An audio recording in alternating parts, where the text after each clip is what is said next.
All right, we're back with the Fox News Alert, and get this. The search continues this morning for 3 kidnapped Americans in Iraq. Security forces are now sweeping the Baghdad neighborhood where the State Department contractors were last seen going door to door. So could this be the work of ISIS? Could it be just a Shia militia?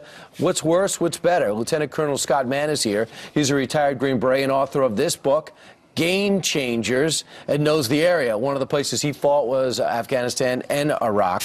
Colonel, thanks so much for joining us. Thanks for having me, Brian. So, Colonel, we know they disappeared Friday. They could have been in somebody's apartment locally in Baghdad. Some said it was a brothel. Others say it was a bar. It could be 2 men and 1 woman. What are your thoughts if I gave you that mission to find them? Well, obviously not enough to go on right now, and I want to be very careful about what I say because rescue efforts are likely underway and intelligence gatherings underway. But this is going to be a really tough place to do a rescue just because it's both a Shia and a Sunni community. And it's just as likely that these could have been Shia militia as it could have been ISIS or even just gangs doing, thuggery and kidnapping. Well, because there could be money in it? I thought the period of kidnapping kind of receded. Well, no. I think the more that we continue to work there and dabble top down in Iraq, we're going to see this kind of kidnapping. Kidnapping's big business in Iraq and a lot of these other low-intensity conflicts. Kidnapping is going to continue to escalate in Iraq, I think, is what we're going to see. We don't even know what they did at the airport, and we didn't know how they were doing it, but somehow they must have felt somewhat secure.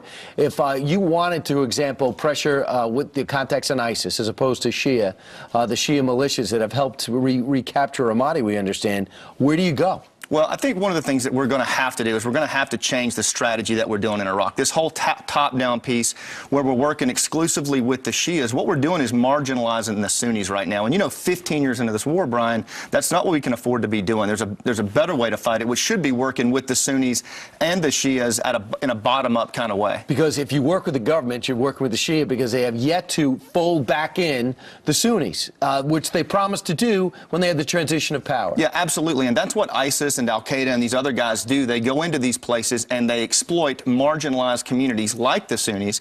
In fact, that's what my book's about, is working with those folks who are being controlled by ISIS and others to push back from the bottom up. And of course, the Kurds seem to be the only people we can trust. Talk about Mission America now. What are you doing across the country? Well, one of the things that we've noticed is that we're facing an enemy that's just as dangerous as the Nazis in World War II. The difference is Americans are not as all in as we were in World War II. In World War II, we had to feed 1 million troops, and the government couldn't do it. So Americans grew victory gardens on the roofs here in New York City, communal gardens in the Midwest. They produced 9 to 10 million tons of food, more than the government shipped overseas. It was a game changer.